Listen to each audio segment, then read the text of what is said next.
గజం కేవలం 13,500 రూపాయలకి హైదరాబాద్ కి చేరువలో మీ సొంతింటి కలను నిజం చేసుకోండి శ్రీవాసవి ప్రాజెక్ట్స్ తో. వివరాలకు ఈ నెంబర్లకు కాల్ చేయండి.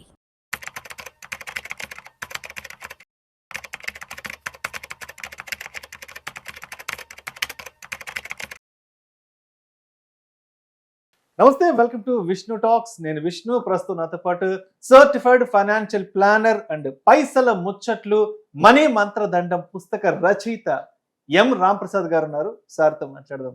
సార్ రాంప్రసాద్ గారు నమస్తే. సార్ నమస్తే అండి విష్ణు గారు. Welcome to Vishnu talks and Sir. Happy new year Ramprasad గారు. థ్యాంక్ యూ అండి. Wish the same. Happy new year. Thank you sir, thank you so much. Sir. So Ramprasad గారు, లాస్ట్ ఇయర్ ఎగ్జాక్ట్గా న్యూ ఇయర్కి మీరు పైసల ముచ్చట్లు మనీ మంత్రదండం బుక్ని కూడా సుమన్ టీవీ వేదికగా రిలీజ్ చేశారు కదా. సుమన్ గారి చేతుల మీదుగా. మా చైర్మన్ ఎండి గారు సుమన్ గారి చేతుల మీదుగా రిలీజ్ చేసాం. ఎస్. సో మరి ఈ సంవత్సర కాలంలో ఆ బుక్ రాసిన తర్వాత మీరు కొత్తగా అనుభూతి చెందిన విషయాలు ఏమున్నాయి? చాలా మంది పబ్లిక్ తో ఇంటరాక్ట్ అయి ఉంటారు, బయటకు వెళ్ళినప్పుడు చాలా మందిని కలిసి ఉంటారు కదా. సో మరి ఆ పుస్తకానికి సంబంధించి ఈ సంవత్సర కాలంలో మరి మీరు దాచి ఉంచిన ఆ తీపి గుర్తులు ఏమున్నాయి? అట్లా ఏం లేదు సార్. మీరు బుక్ రిలీజ్ చేశారు, ప్రమోట్ చేశారు, sale we sold around 48,000 copies, 48,000 copies నాకు తెలిసి. నెక్స్ట్ ప్రింట్కి వెళ్తే 50,000 క్రాస్ చేస్తాం. అన్ని కాపీస్ అమ్మగలిగాం. అండ్ క్లయింట్స్ ఎక్కువ మంది అయ్యారు మనకి త్రూ, అంటే వీడియోస్ ద్వారా రీచ్ చేయం, బుక్ ద్వారా రీచ్ చేయం. కాబట్టి మీరు చేసిన వీటి వల్ల మీకు కూడా ఇంటర్వ్యూస్ ఇవ్వకుండా అయిపోయాం. అంటే మీరు బుక్ రాయడం వల్ల చివరికి నాకు కూడా దొరకకుండా పోయారు. So I enjoyed that journey. Yes, చాలా మంది మీ బుక్ చదివి నిర్ణయం తీసుకున్నాం. ఒక క్లయింట్ చేశారు, మన ఎగ్జిస్టింగ్ క్లయింటే. ఆయన బుక్ వాళ్ళ మదర్కి ఇచ్చారు. ఇచ్చాక సార్ మా మదర్ మీ బుక్ చదివారు, చాలా ఇంప్రెస్ అయ్యారు, ఒకసారి మాడదాం అన్నారు. నేను కాల్లో తీసుకుని అన్నారు. తీసుకోండి సార్ అన్న. తీసుకున్నారు. ఆవిడ చెప్పారు, బాబు నేను ఇది మా అబ్బాయి ఇన్నాళ్ళు చెప్తే వినలేదు, కానీ ఇప్పుడు ఇంకా నేను చిట్టి లేయటం ఆపేస్తున్నాను బాబు. మీ బుక్ చదివాక నాకు అర్థమైంది. ఇప్పుడు చెప్తున్నాను, మీరు అన్నట్టుగానే నాకు కూడా ఒక 8 లక్షలు లాస్ అయింది బాబు ఈ చిట్టీల్లో. ఇంకా తీర్చేస్తున్నాను, ఇంకా నేను అయ్యను. మావాడు అదే టెన్షన్ పడి వద్దంటే ఆగేదాన్ని కాదు. మీ బుక్ చదివాక నిర్ణయం తీసుకున్నాను బాబు, మీరు కరెక్ట్గా రాశారని చెప్పారు ఆవిడ. పెద్ద ఆవిడ, మన క్లయింట్ వాళ్ళ మదరు. ఆయన ఇలా చాలా అనుభూతులు ఉన్నాయి. చెప్పారు, ఇది మార్చుకున్నాం, మీ చదివాకే మారాం, మీ చదివాకే అని. సో అట్లా చాలా ఆనందాన్ని ఇచ్చింది బుక్.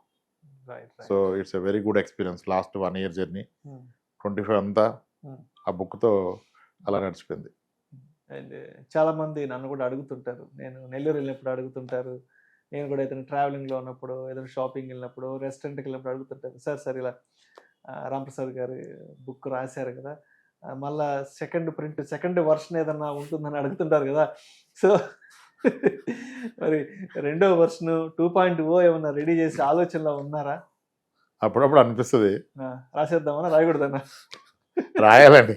రాయాలి. ఇంకొకటి, దాన్ని ఇంకా మళ్ళీ అప్పటిలాగానే స్టోరీ టెల్లింగ్ లాగానే రాయాలి. డిఫరెంట్ సినారియోస్, అంటే లాస్ట్ 1 year ఎక్స్పీరియన్సెస్. ఇప్పుడు ఐ టెల్ యూ ఎట్లా ఉంటాయంటే మన ఎక్స్పీరియన్స్లు.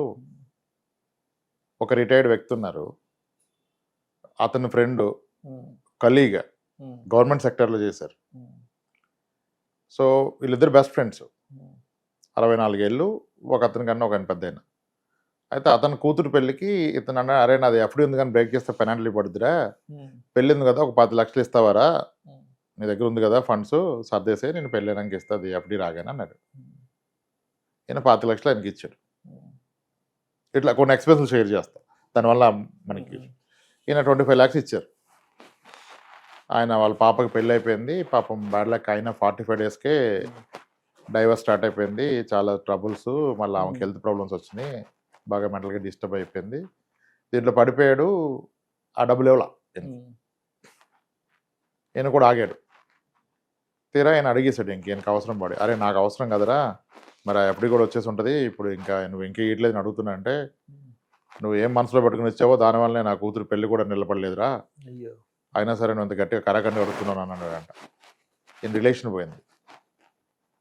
మంచిగా డబ్బు ఇస్తే ఆయన ఏ మెంటల్ స్టేటస్లో ఏ టెన్షన్ ఉండి మాట వదిలేడు. 40 ఏళ్ళ ఫ్రెండ్షిప్, 35-40 ఏళ్ళ ఫ్రెండ్షిప్ పోయింది. డబ్బు మేబీ వచ్చి ఉండొచ్చు, కానీ ఆయన చాలా బాధపడ్డారు. అంటే ఇక్కడ ఎక్కడ ఎవరి ఇంటెన్షన్ రాంగ్ లేదు ఎంటైర్ స్టోరీలో.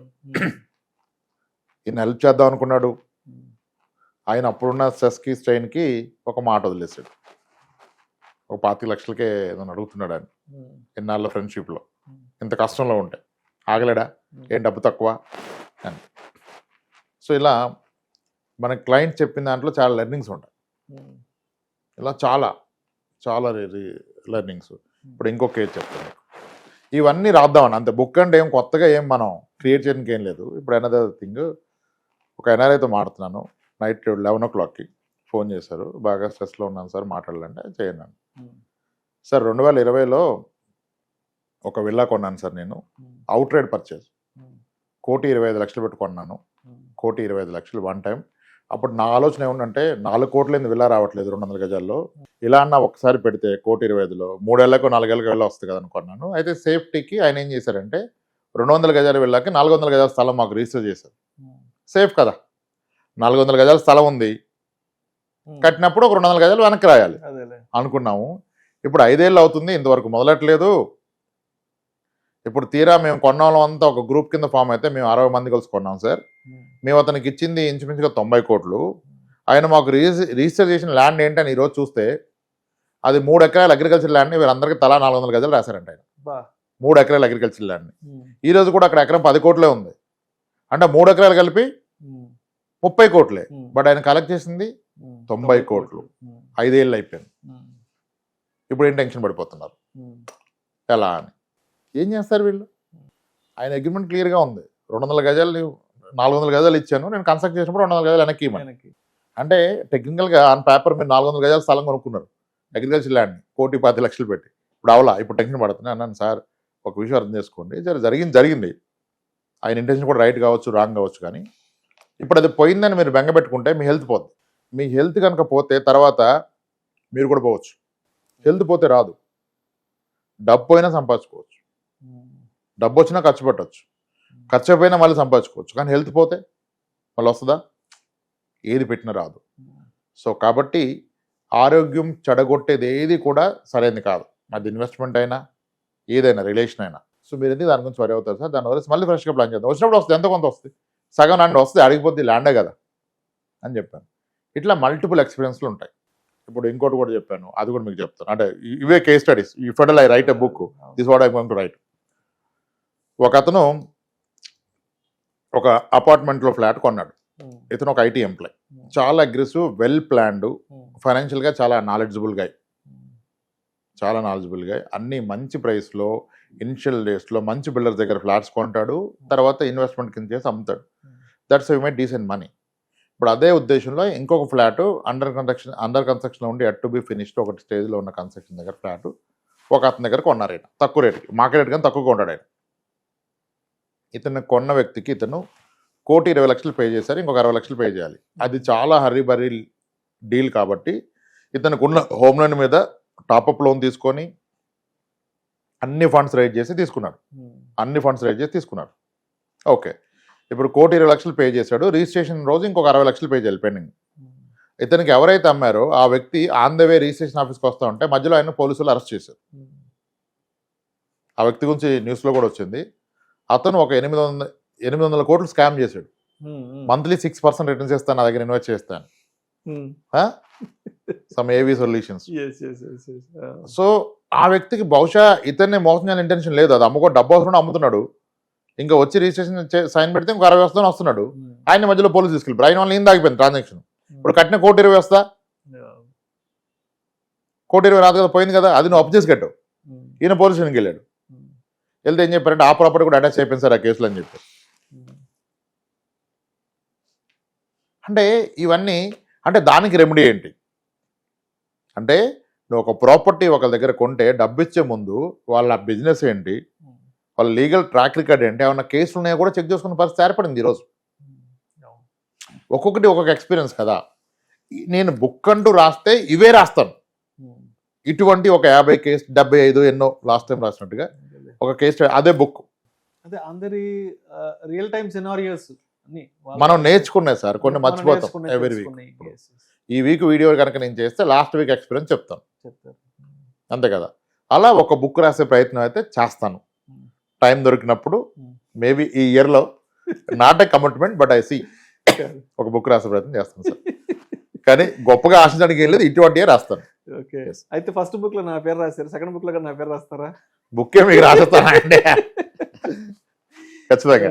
చాలా విషయాలు షేర్ చేసుకున్నారు. గత సంవత్సర కాలంగా పుస్తకం రాసిన తర్వాత మీరు పబ్లిక్ లోకి వెళ్ళిన తర్వాత మీరు కొత్తగా నోటీస్ చేసిన అనుభవాల గురించి, విషయాల గురించి. రైట్. అయితే ఇప్పుడు 2026 నూతన సంవత్సరం వచ్చేసింది కాబట్టి, సో మరి మన ప్రేక్షకులు కొత్తగా ఫైనాన్షియల్ ప్లానింగ్ ని ఈ సంవత్సరం నుంచి ఒక రెజల్యూషన్ గా తీసుకోవాలి, దీని ఒక సంకల్పంగా తీసుకోవాలి అని అనుకుంటున్న వాళ్ళకి, అనుకునే వాళ్ళకి రామ్ ప్రసాద్ గారు ఏం చెప్తారు? సార్, ఇది ఈ ఫైనాన్షియల్ ప్లానింగ్ అనే కాన్సెప్ట్ మనకున్న ఎక్స్పీరియన్స్ ద్వారా చూస్తే మనిషికి ఒకటి అప్లికేబుల్ అవ్వట్లేదు కదా. ఎన్నోసార్లు మాట్లాడాం, ఒక్కొక్క యాంగిల్లో ఎన్నిసార్లైనా మాట్లాడవచ్చు. ఇందాక మనం షూట్ స్టార్ట్ చేయడానికి ముందు ఒక ఫోన్ కాల్ మాట్లాడుతాను కదా, స్పీకర్ ఆన్ చేసి మీ పక్కన కూర్చొని విన్నారు కదా ఆయన. ఒక విల్లా ఉంది, ఒక ఫ్లాట్ ఉంది, ఊర్లో పొలాలు ఉన్నాయి, స్థలాలు ఉన్నాయి, 10 ఏళ్ళుగా మ్యూచువల్ ఫండ్స్ లో పెడుతున్నాను, I'm not happy, mix-up, direct and regular, ఇట్లా ఒక వ్యక్తి ఒకలాగా. నేను అనేది ఏంటంటే, ఫైనాన్షియల్ ప్లానింగ్ అంటే అందరూ అనుకుంటున్నారు నాకు వచ్చే డబ్బుని బెటర్గా ఇన్వెస్ట్ చేయాలనుకుంటున్నారు. అది 30% కరెక్ట్. 70% మిస్ అవుతున్న పాయింట్ ఏంటంటే, నీకు వచ్చేది ఇన్వెస్ట్ చేస్తావు కరెక్టే, బెటర్గా ఇన్వెస్ట్ చేయ కరెక్టే, కానీ నీకు వచ్చేది ఫర్దర్ కూడా వస్తున్నావు గ్యారంటీ ఇస్తున్నాడా? నాకు 1,50,000 శాలరీ ఉంటే 50,000 ఎస్ఐపి చేస్తానంటే which is a good thing. కానీ నా 1,50,000 శాలరీ ఎన్నాళ్ళు వస్తుంది గ్యారంటీ ఉంది ఎక్కడన్నా? లేదు. నేను ఆరోగ్యంగా ఉండాలి, నా కంపెనీ ఆరోగ్యంగా ఉండాలి, నేను వర్క్ చేస్తాను ఇండస్ట్రీ ఆరోగ్యంగా ఉండాలి. ఏ తేడా కొట్టినా వెళ్ళిపోద్ది. సో మీకు వస్తున్న డబ్బు ఎక్కడ ఇన్వెస్ట్ చేయాలి కాదు ప్లానింగ్. ఇప్పటి వరకు మీరు ఇన్వెస్ట్ చేసిన సరిగా ఉందా లేదా అనేది మేజర్ ప్లానింగ్. ఇప్పటిదాకా మీరు ఏవైతే అసెట్స్ క్యారీ చేస్తున్నారో అవి మీకోసం పనిచేస్తున్నాయా లేదా అనేది మేజర్ ప్లానింగ్. అది రివ్యూ చేసుకోకుండా నేను పెడతాను సార్ అంటారు. నిన్న ఈవినింగ్ ఒక క్లయింట్తో మాట్లాడుతున్నాను, చిల్కా నగర్, బోడుప్పల్ నుంచి.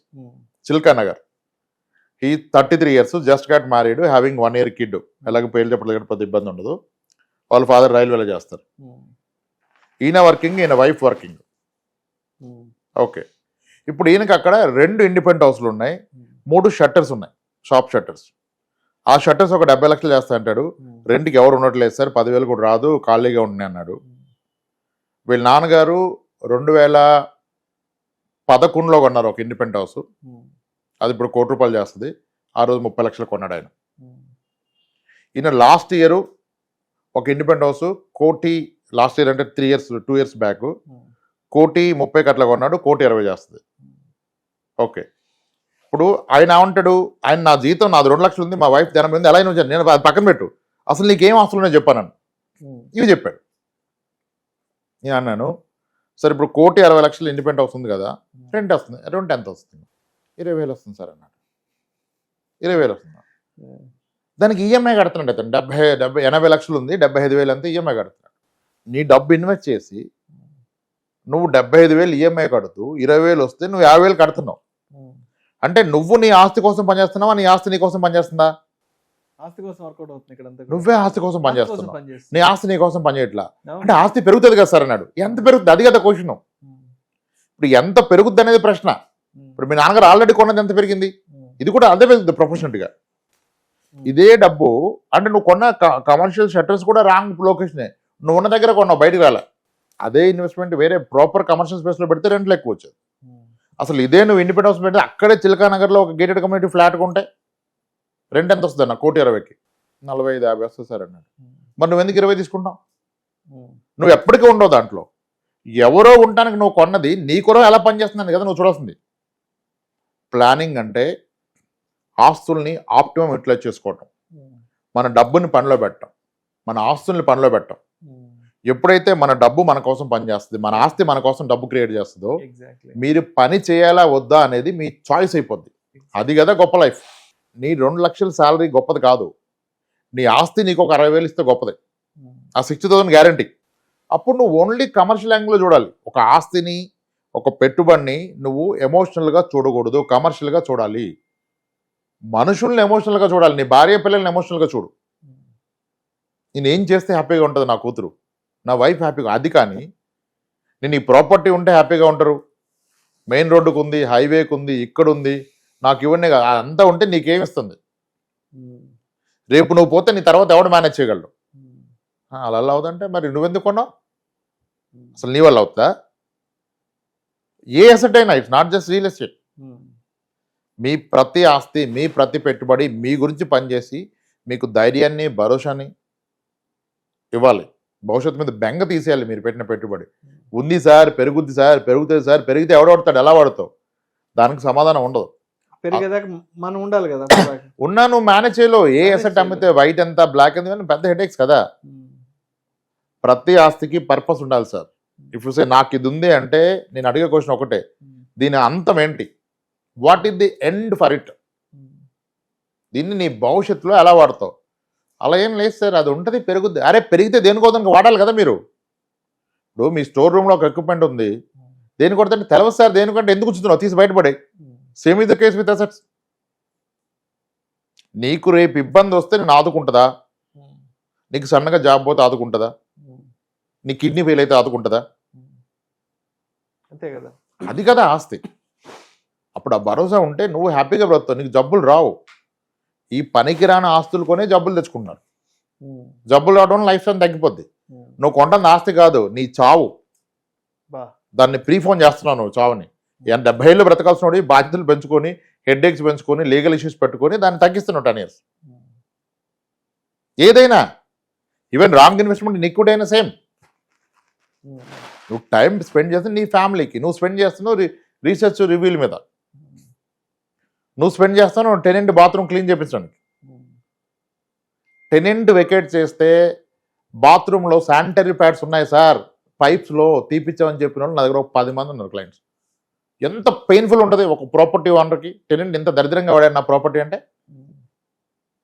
అసలు నీ ఇన్వెస్ట్మెంట్ అంతా, నీకు వచ్చే రెంటల్ ఇల్లు ఎంత? ఒక అసెట్ని నెంబర్లో మెజర్ చేయండి ఎంత పర్సంటేజ్ అని. అది వదిలేసి బాగానే పెరుగుద్ది, బాగుంటుంది, ఫ్యూచర్లో డెవలప్మెంట్ వస్తుంది ఏంది అని ఎందుకు ఇది మాట్లాడతానంటే, మీ లైఫ్ టైం ఎర్నింగ్స్ అన్ని అక్కడ పెట్టారు మీరు. ఉన్న పలంగా నీకున్న ఆస్తి ఎంత మొత్తం ఊడిస్తే అంటే ఇంత అంటే అది ఎక్కడుంది? రేపు నీ కొడుకు చదువుకి, నీ బిడ్డ చదువుకి, పెళ్లికి ఉపయోగపడుతుందా? పట్టుమని అమ్ముడు పోదు కానీ అది వాళ్ళకి ఇచ్చేస్తా అంటే నువ్వు అమ్మలాగా అంటగడుతున్నావు. మరి వాడేవాడికి అంటగడతాడు. ఆయన మేనేజ్ చేస్తారా? ఆయన ఉంటారా? ఇది. సో ప్రతి అసెట్ని మీకోసం పనిచేయాలి, దాని గురించి పూర్తి అవగాహన ఉండాలి, మీ భవిష్యత్ అవసరాలకు అది ఉపయోగపడాలి ఆన్ డాట్. లేకపోతే అది మీ ఆస్తి కాదు, అది మీ luggage. Are you building assets or luggages? ఆ లగేజ్ బిల్డ్ చేసి మీరు క్యారీ చేయడం కష్టమైనప్పుడు మీ పిల్లలకి అంటగడుతున్నారు. అది చూసుకోవాలి. వీటన్నిటికంటే ముందు బేసిక్ ప్రొటెక్షన్, ఇన్సూరెన్స్ పార్ట్. అది అసలు ఎప్పుడు ఇగ్నోర్ చేయకూడదు. Adequate health insurance, term insurance. మీకు ఆస్తులు ఏవిగా ఉంటే టర్మ్ వద్దు, బట్ హెల్త్ మాత్రం ప్రతి ఒక్కరికి కావాలి.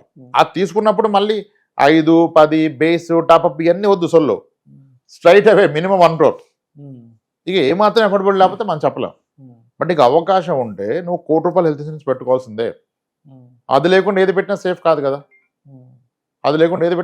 కదా. ఇది సింపుల్ ఫైనాన్షియల్ ప్లానింగ్ సార్. దీన్ని ఇంక ఇన్ డెప్త్ అప్పుడు వెళ్ళినప్పుడు మీరు మళ్ళీ అన్ని నోట్ చేసుకొని, ఎడ్యుకేషన్కి ఏంటి, మ్యారేజ్కి ఏంటి, హౌస్ అప్గ్రేడ్ ఎప్పుడు చేస్తాము, దానికి డౌన్ పేమెంట్ ఏంటి, ఇంటీరియర్కి ఎంత, రిజిస్ట్రేషన్కి ఎంత, నేను ఎప్పుడు కొనగలను, కొనే టైంకి దీని ప్రైస్ ఎంత ఉంటుంది, ఇప్పుడున్నది ఇదే ప్రైస్లో ఉండదు కదా. These are case to case sir. కానీ అట్ ద బాటమ్ లైన్ ఏంటంటే డబ్బు మీకోసం పనిచేయాలి, మీరు డబ్బు కోసం పనిచేయాలి. మీకు ఆస్తుందంటే అవసరానికి అది అందుబాటులో ఉండాలి. ఇప్పుడు నేను కష్టంలో ఉన్నానని ఫోన్ చేస్తే నా ఫ్రెండ్, అరే ఎక్కడరా వస్తాను అనాలి. ఓ అలానారా, నేను చూస్తారా, కాస్త బిజీ ఉన్నా మళ్ళీ ఫోన్ చేస్తాంటే నా ఫ్రెండా? నీకు కష్టం ఉంటే వచ్చి నీ పక్కన నిలబడాలి నీ ఫ్రెండ్ అన్నాడు. నేను ఒక 10 days ఆగి ఫ్రీ అవుతారా మాడదామంటే వాడు నీ ఫ్రెండా? ఇంకెందుకు ఫ్రెండ్ అంటే వాడు కట్ చేసి పడేవాడిని. Same is the case with your asset కదా. అది చాలా మంది మిస్ అయిపోయారు సార్. అంత ప్లానింగ్ అంటే ఇంకా సార్ ఎక్కడ పెట్టాలి ఒకటే, నువ్వు పెట్టింది ఎలా ఉంది అనేది క్వశ్చన్ అసలు అది మర్చిపోయారు. ఎక్కడ పెట్టాలి, ఏది పెట్టాలి, నో ఇప్పటిదాకా పెట్టింది సరిగా లేకపోతే ముందు దాన్ని సెట్ చేయి. నేను చాలా మంది చెప్తున్నాను ఈ మధ్య కలిసిన వాళ్ళకి, ముందు జాబ్ మానే అన్నా. ఎందుకంటే నీకున్న అసెట్స్ రాని పనికిరాని ఫామ్లో ఉన్నాయి. నువ్వు జాబ్ ఆ పనిలో పెడితే నీకంటే ఎక్కువ ఇస్తుంది. నువ్వెందుకు కొట్టించుకున్నావు రోజు 2 లక్షల జీతానికి నీకు డయాబెటీస్, బీపీ, టాబ్లెట్లు ఇట్లా అవసరమా? నీకున్న దాన్ని సరిగా వెళ్ళి దాన్ని పని చేసి ముందు తీసుకో, స్టేట్ బ్యాంకులో అప్లై చేసుకో, నీకు నెలకు 3 లక్షలు వస్తుంది. ఇంకా టెన్షన్ ఎక్కడ లైఫ్లో? నువ్వు ఇదే చేస్తున్న ఏమన్నా అయిపోతే మళ్ళీ ఎవరు ఏం చేయలేదు కదా నీ ఆప్షన్స్లో. అది మర్చిపోయారు సార్. People getting more emotional assets is making a big trouble they for them in life. Right. అలా చేసుకోవాలి సార్ ప్లానింగ్. సో కన్క్లూజన్గా ఆడియన్స్కి క్రిస్పీగా ఒక 2 మాటల్లో what to do, what not to do from 2026 onwards. First check your health insurance. లేకపోతే కళ్ళు మూసుకొని తీసుకోండి. ఓకే. ఎవరు మీ నియర్ బై ఏజెంట్ ఉంటే అక్కడ తీసుకోండి. ఓకే. ఒకవేళ పొరపాటున మీకు ఇన్సూరెన్స్ ఉండి అది 5 లక్షలు 10 లక్షలు అది ఎందుకు సరిపోదు, దాన్ని రెన్యువల్ టైంలో 1 crore మినిమం చేసుకోండి. Then term insurance. ఓకే. ఉంటే సరిపడా ఉందా లేదు చూసుకోండి. సరిపడడానికి ఒకటే పారామీటర్. ఇన్ ది ఈవెంట్ రేపు ఒక వ్యక్తి పోతే అతని ఆప్షన్స్లో తన ఫ్యామిలీ బ్రతకడానికి ఎంత డబ్బు కావాలి, మంత్లీ ఎంత ఇన్కమ్ కావాలి, ఆ ఇన్కమ్ అనేది మీ టర్మ్ ఇన్సూరెన్స్ వచ్చే క్లెయిమ్ని స్టేట్ బ్యాంక్లో ఎఫ్డీ చేస్తే వచ్చేయాల. మళ్ళీ అక్కడ వాళ్ళని కాంప్లికేట్ చేయొద్దు. నువ్వు ఎస్డబ్ల్యూపీ చేయి, హైబ్రిడ్ ఫండ్ పెట్టు, ఇవన్నీ నడవు. నీకు వచ్చిన అమౌంట్ని నీ ఆప్షన్స్లో నీ ఫ్యామిలీ తీసుకొని స్టేట్ బ్యాంక్లో వేస్తే మంత్లీ వచ్చే ఇంట్రెస్ట్ ఏదైతుందో అది నీ లైవ్లీహుడ్కి సరిపోవాలి, నీ పిల్లల భవిష్యత్తుకి సరిపోవాలి. అంత టర్మ్ ఇన్సూరెన్స్ ఉందో లేదు చెక్ చేసుకోండి. లేకపోతే తీసుకోండి. ఆ టర్మ్ ఇన్సూరెన్స్ని 80 ఏళ్ళు 90 ఏళ్ళు 70 ఏళ్ళు అక్కర్లేదు. ఇంక 20 ఏళ్ళలో పిల్లలు సెటిల్ అయిపోతారు. అండ్ 20 ఏళ్ళు నువ్వు కూడా సంపాదిస్తావుగా. ఒక 15 ఏళ్ళు తీసుకోండి చాలు. Nominal premium. Your 30 take it till 48 50 that's it. పిల్లలు సెట్ ఈ లోపు మనం సంపాదిస్తాంగా, ఇంకెందుకు మనకు టర్మ్ ఇన్సూరెన్స్. అప్పుడు నీకు 3 కోట్ల పాలసీ కూడా 22,000కో 25,000కో వచ్చేస్తుంది సంవత్సరానికి. నెలకి 2,000. ఒక ప్రాపర్ టర్మ్ ఇన్సూరెన్స్. ఈ 2 ఉన్నాకనే ఇన్వెస్ట్మెంట్ అనే మాట. అప్పుడు మీరు రీసెర్చ్ చేసి నాలాంటి వాళ్ళ వీడియో చూసి అందరి వీడియో చూసి మ్యూచువల్ ఫండ్స్ నేను పెడతా అంటే పెడితే సరైన అమౌంట్ పెట్టండి. 4 కోట్లు రియల్ ఎస్టేట్లో పెట్టుకొని స్థలాలు పాలు పెట్టుకుని ఇక్కడ 10,000 పెడతా అంటే ఏం అవదు. దాంట్లో ₹1 అమ్మ తీసుకొచ్చి పెట్టండి. అప్పుడు చూడండి నామేద్దాం. ₹1 పెడితే 12 years కనీసం 4 కోట్లు అవుతుంది. 12% క్యాకర్ తీసుకుంటే అక్కడ అవుద్దంటే అక్కడ అవ్వచ్చు. అయినా అది అమ్ముడు పోదు, మీకు రాదు. White to black. ఈరోజు డినామినేషన్ 100 దొరుకుతుంది ఏదైనా నమ్మితే. 100 ఏమో ఇంత కట్టొస్తే లాకర్లో పట్టదు, ఇంట్లో పెట్టుకోలేరు, ఖర్చు పెట్టలేరు. ఎవరు తీసుకున్నాడు క్యాష్ ఇవ్వాలి రేపు? అవన్నీ ఆలోచించుకోవాలి కదా భవిష్యత్తు గురించి. Primary protection pillars health and term insurance. Then start building assets. But that asset should be in a liquid form. నీ అవసరానికి ఆదుకోవాలి. Then identify your future needs. వాటిని ఇన్ఫ్లేషన్ చేసి రిక్వైర్డ్ కాపస్ అంతా ఎలా అచీవ్ చేయాలి. సింపులే. మేబీ చాలా మంది ఓన్గా చేయగలుగుతారు. అలా అయితే చేసుకోండి. Thank you sir. Thank you so much Ramprasad గారు. 2026 నూతన సంవత్సరం సందర్భంగా మన ప్రేక్షకులకి ఫైనాన్షియల్ ప్లానింగ్ యొక్క ఇంపార్టెన్స్ గురించి, ఫైనాన్షియల్ ప్లానింగ్ తీసుకునే ముందు తప్పనిసరిగా ఒక టర్మ్ ఇన్సూరెన్స్, ఒక హెల్త్ ఇన్సూరెన్స్ ఎందుకు తీసుకోవాలి, ఫర్దర్గా అది మన ఫ్యామిలీని ఎలా ప్రొటెక్ట్ చేస్తుంది అనే అంశం గురించి చక్కగా తెలియజేస్తారు. Thank you so much sir. Happy new year Ramprasad. Happy new year Vishnu garu. Thank you.